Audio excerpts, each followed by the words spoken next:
آپ نے کس کی بہو بیٹی جو تھی اس کی عزت، آپ بہو بیٹیوں کو جو آپ نے جیلوں میں ڈالا، مریم نواز کتنا عرصہ جو تھی وہ جیل میں رہی، آصف زرداری کی بہن جو تھی ان کو کڈنیپ کر کے جیل میں ڈالا گیا، چار دیواری کے تقدس کو آپ نے پامال کیا، نیب چیئرمین کو بلیک میل کر کے آپ نے اپنے مخالفین کے خلاف مقدمے بنائے، بشیر میمن جو ہے وہ DGFIA جو بتاتے ہیں کہ کس طرح آپ گالیاں نکالتے تھے، جو زبان آپ استعمال کرتے تھے مخالف مریم نواز کے بارے میں، مخالف سیاستدان کی بیٹیوں کے بارے میں، اور جب انہوں نے اس کے اوپر ریئیکٹ کیا تو اس کو باتھ روم کے اندر بند کر دیا گیا۔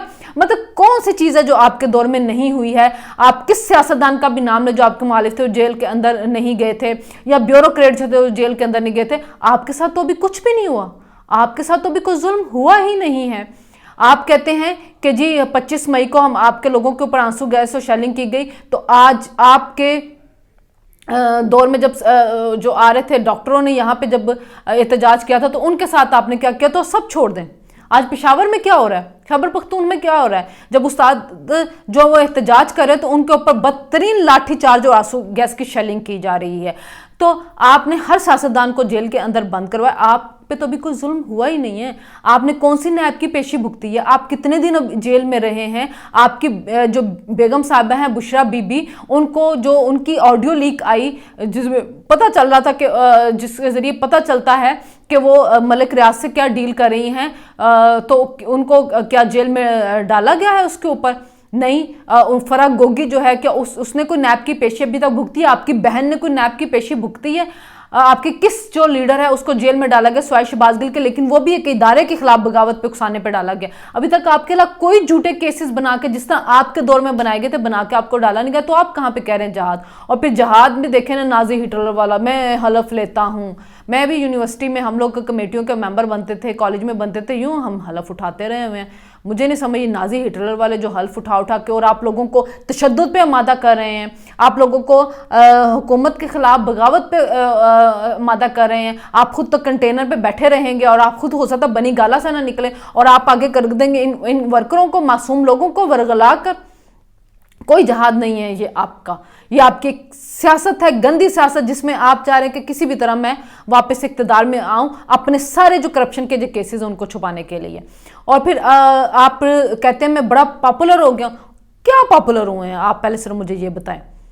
کوئی پاپولر آپ نہیں ہیں، اگر ہوتے تو آج ضمنی الیکشن سے نہ بھاگ رہے ہوتے۔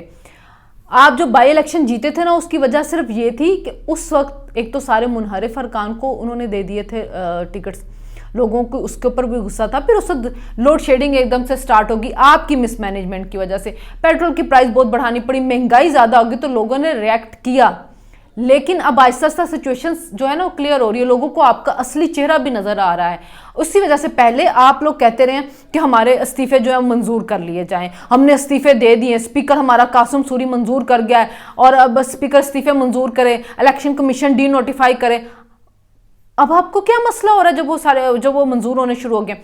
جب وہ منظور ہو گئے، بائی الیکشن کا اعلان ہوا ہے تو عمران سارے حلقوں سے کھڑے ہو گئے، جلسے بھی وہاں پہ کر رہے ہیں، ان کے کاغذات نامزدگی بھی منظور ہے، اور کورنگ کینڈیڈیٹس بھی ان کے وہ کھڑے ہو گئے ہیں، وہی لوگ جو اس حلقے سے پہلے جیتے ہوئے تھے۔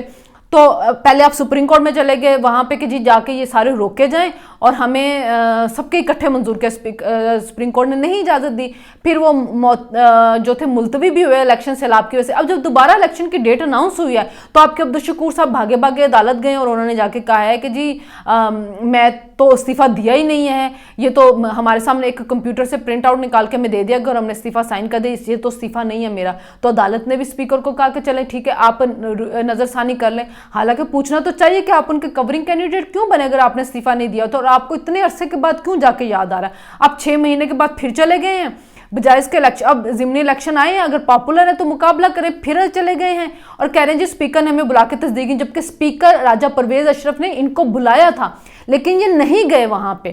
اور یہ علی محمد جو تھے جو آج گئے ہیں اس کے لیے، انہیں علی محمد صاحب نے ٹویٹر کے اوپر ڈالا تھا کہ میں اس امپورٹڈ گورنمنٹ کو نہیں مانتا، اپنا استعفیٰ ڈالا ہوا تھا کہ اس کو منظور کریں، اور آج جا کے وہ کہہ رہے ہیں کہ جی آپ ہمارے استعفے جو ہیں ان کو روکیں، وہ استعفے منظور نہ کریں اور الیکشن بھی رکوائیں۔ تو عدالت کہہ رہی ہے کہ کیا آپ اپنی پارٹی پالیسی کے لیے؟ نہیں جی ہم پارٹی پالیسی کے ساتھ بھی ہیں۔ اچھا کیا آپ پارلیمنٹ میں جائیں گے؟ نہیں ہم پارلیمنٹ میں بھی نہیں جائیں گے۔ مطلب ایک کنفیوژن کریٹ کیا ہوا، تو پھر آپ استعفے کیوں اپنے منظور نہیں ہونے دینا چاہتے؟ آپ کی تو خواہش تھی نا کہ استعفے جو منظور ہو جائیں. اب وہ آپ کی خواہش پوری ہو رہی ہے تو آپ اس کو منظور ہونے دیں. اب آپ بھاگ رہے ہیں ضمنی الیکشن سے. اب عدالت نے کہا کہ سوچ سمجھ کے جواب دیں کہ آپ کیا کرنا چاہتے ہیں. آپ 2014 والا ہی معاملہ دہرانا چاہتے ہیں کہ جی ہم بیٹھے رہیں, ہم پیسے بھی لیتے رہے, ہم پارلیمنٹ لاجز کو بھی سنبھال کے بیٹھے رہے. 2014 میں بھی جیسے انہوں نے ہمیں کنسیشن دی, ہمارے استعفے منظور نہیں کرتے, اب بھی بیٹھے رہے, ہم تنخواہیں لیتے رہیں, اور جہاں پہ الیکشن کی ضمنی الیکشن میں جانے کی بات آتی ہے وہاں سے آپ بھاگنا شروع ہو گئے. تو پاپولر ہے تو بھاگ کیوں رہیں, جائیں جا کے مقابلہ کریں اس کا. اور یہ فرسٹریشن نظر آ رہی ہے ساری آپ کی, کیونکہ آپ کو اپنا پلان فیل ہوتا ہوا نظر آ رہا ہے. آپ کا خیال تھا وہ جو آپ خود اپنی پٹیشن میں مان رہے ہیں کہ ہم نے تو دباؤ ڈالنے کے لیے یہ دیا تھا, یعنی کہ آپ استعفوں کے اوپر سیاست کھیل رہے تھے. تو پھر ظاہر حکومت بھی سیاست کھیلے گی, پھر ان کا بھی حق بنتا ہے سیاست کھیلنا. پھر وہ آپ کے آرام سے استعفے منظور کرے گی. وہ کیوں پورے 130 منظور کرے جب آپ سیاست کر رہے ہیں اس کے اوپر. تو اور کے پی کے میں بھی آج آپ جو استاد ہیں بیچارے بیٹھے ہوئے ہیں وہاں پہ کہ جو ہمارے گریڈ جو ان کو ریوائز کیا جائے, پروموشن کے معاملات کو دیکھا جائے تو ان کے اوپر بدترین لاٹھی چارج ہو رہا ہے. اور پھر آپ 25 مئی کو دہرانا شروع کر دیتے ہیں. آپ پہلے اپنے گریبان میں تو جھانکیں کہ آپ اپنے لوگوں کے ساتھ کیا کر رہے ہیں. 9 سال سے آپ وہاں پہ بیٹھے ہوئے ہیں اور ڈیفالٹ کے قریب آپ پہنچے تھے, تنخواہیں دینے کے پیسے نہیں تھے, وفاق نے آپ کو پیسے دے کے ڈیفالٹ سے بچایا, اور باتیں آپ سے سن لیں, اور پھر آپ کہتے ہیں کہ ہمیں دوبارہ حکومت میں لے کے آئیں, ہمارے پاس پلان ہے.